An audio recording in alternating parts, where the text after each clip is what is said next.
پاکستان سے کسی نے پوچھا ہے کیا خواتین پر تراویح پڑھنا لازم ہے؟ تراویح سنت مؤکدہ ہے۔ سنت مؤکدہ کہتے ہیں جو فرض کی طرح اور واجب کی طرح تو نہیں ہوتی، لیکن وہ عام سنتوں کی طرح بھی نہیں ہوتی کہ اس کو چھوڑنے والے کو ملامت ہی نہ کی جائے، تو اس کو سنت مؤکدہ کہتے ہیں۔ عام سنتوں سے زیادہ تاکید ہے اس کی، کیونکہ نبی صلی اللہ علیہ وسلم نے جہاں بھی صیام رمضان کا ذکر کیا، قیام رمضان کا بھی ساتھ میں ذکر کیا، دن کا روزہ رات کا قیام، دن کا روزہ رات کا قیام۔ تو یہ قیام کیسے ہوگا؟ نبی صلی اللہ علیہ وسلم نے 3 دن یہ قیام کر کے بتایا کہ ایسے ہوگا۔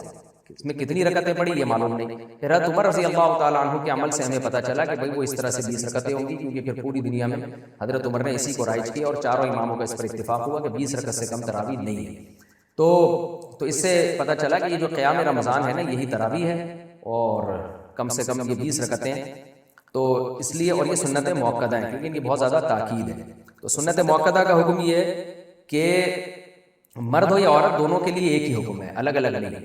ہاں، مرد بہتر ہے کہ جماعت سے پڑھیں، جماعت سے سنت مؤکدہ نہیں ہے، خوب سمجھ لیں، انفرادی طور پر بھی پڑھ سکتے ہیں مرد ہو یا عورت، لیکن جماعت سے پڑھنا افضل ہے، کیونکہ حضرت عمر نے جماعت قائم کی تھی، اور اس لیے تاکہ قرآن ختم ہو لوگوں کا۔ جن کو قرآن پڑھنا آتا ہے وہ جماعت کرائیں، جن کو نہیں آتا وہ قاری کے پیچھے سنیں۔ تو اب خواتین پہ تو مسجد کی جماعت فرض نماز بھی لازم نہیں ہے، تو تراویح کہاں سے لازم ہوگی؟ تو اس لیے خواتین بہتر ہے گھر میں تراویح پڑھیں۔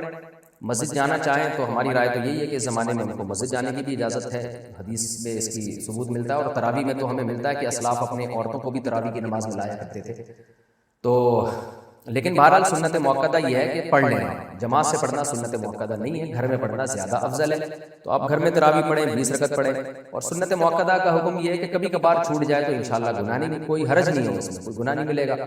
اور اگر کسی عذر سے چھوڑ دیں تو ویسے ہی کوئی حرج نہیں ہے، کیونکہ فرض واجب بہرحال ہے۔ بہت زیادہ تھکاوٹ ہو تو چھوڑی جا سکتی ہے، اور کبھی تھکاوٹ نہ بھی ہو تو کبھی ویسے ہی بھی چھوڑی جا سکتی ہے، لیکن کنٹینیو چھوڑنے کی عادت نہ بنائیں۔ لیکن ویسے ایک جنرل نالج کے لیے بتا دوں، جو پڑھتے ہیں پراپر پڑھتے ہیں، جو نہیں پڑھتے پھر وہ چھوڑتے ہی ہیں۔ یہ تراویح ایسی چیز نہیں ہے 2 دن پڑھ لی 1 دن چھوڑ دی، تو جو ایسے کرتا ہے وہ پھر چھوڑا ہی رکھتا ہے۔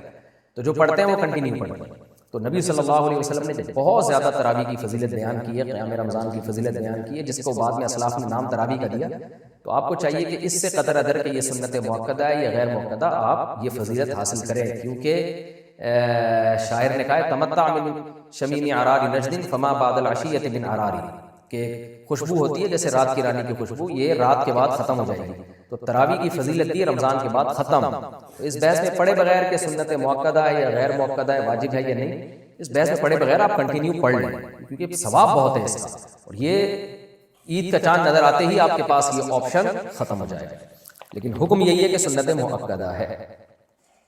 کیا عورت دیگر عورتوں کو تراویح پڑھا سکتی ہے؟ اگر ہاں تو اس کا طریقہ کار بتا دیں۔ نہیں، اگر پیچھے لڑکا بھی کھڑا ہو جائے تو کیا حکم ہوگا؟ بنت نصیر لاہور سے۔ عورت کی امامت میں اگر لڑکا پیچھے کھڑا ہو جائے تو اس لڑکے کی تو بہرحال نماز نہیں ہوگی، کیونکہ مرد کو تو مرد ہی امامت کر سکتا ہے، لیکن عورت کی امامت کرے تو ہمیں اس بارے میں ایک روایت حضرت عائشہ سے ملتی ہے، لیکن اسلاف نے نہ اس پر عمل کیا، نہ ہمیں کوئی اس کی نبی صلی اللہ علیہ وسلم سے اس کی کوئی حوصلہ افزائی ملی، اور نہ کسی فقیہ نے اس عمل کو پسندیدہ عمل قرار دیا۔ یہی وجہ ہے کہ خلفائے راشدین کے دور میں بھی ایسا نہیں ہوا، بعد میں بھی ایسا نہیں ہوا، اور ہمیشہ مردی امامت کرتے رہے۔ تو اس لیے حضرت عائشہ کے اس عمل سے یہ بہرحال پتہ چلتا ہے کہ اگر کوئی عورت ایسا کر لے گی تو پیچھے عورتوں کی نماز ہو جائے گی، لیکن یہ عمل بہرحال پسندیدہ ہے نہیں۔ دیگر احادیث کو بھی اگر ہم سامنے رکھ کے دیکھتے ہیں، کہیں بھی ایسا نہیں ملتا نا کہ نبی صلی اللہ علیہ وسلم نے جماعت عورتوں کی کروائی ہو اس طرح سے کہ عورت کو حکم دیا۔ مثال کے طور پر آپ صلی اللہ علیہ وسلم کی جماعت مسجد سے نکل جاتی تو آپ گھر میں آگے امہات کو اپنے پیچھے کھڑا کر کے خود نماز پڑھاتے تھے۔ اور یہ بھی نہیں ہے کہ آپ صلی اللہ علیہ وسلم نے خواتین کو جب حکم دیا نا کہ تمہاری گھر کی نماز مسجد سے بہتر ہے، تو گھر میں آپ نے ان کو انفرادی نماز کا حکم دیا ہے۔ آپ یہ کہہ سکتے تھے کہ گھر مسجد میں جماعت پڑھنے سے بہتر ہے تم گھروں میں جماعت کر لو، اگر اس کی اجازت ہوتی نا، جیسے کہ آج کل بہت سے اسکالر فتویٰ دے رہے کہ عورت کو نماز پڑھا سکتی ہے۔ اگر ایسا ہوتا تو کتنے، یعنی عورتوں کو پھر گھر میں انفرادی نماز کا حکم تھوڑی ہوتا، بلکہ عورتوں کو حکم دیا جاتا کہ گھر میں اپنی جماعت کرا لیں، لیکن ہمیں کہیں بھی نہیں ملتا۔ تو صرف ایک حدیث کو دیکھ کے کبھی فیصلہ نہیں کیا جاتا، باقی بھی تمام احادیث کو دیکھا جاتا ہے۔ تو ان تمام احادیث کو دیکھ کے فقہا نے جو استدلال کیا وہ یہ ہے کہ عورت اگر عورت کو نماز پڑھا دے تو نماز ہو تو بہرحال جائے گی، لیکن یہ عمل بہرحال مکروہ اور ناپسندیدہ ہے، یہ قابل ترغیب عمل نہیں ہے. اس لیے خواتین کو چاہیے کہ وہ انفرادی نماز پڑھیں. جماعت سے پڑھنی ہے تو مرد کو امام بنائیں, اس کی اقتداء میں نماز پڑھیں.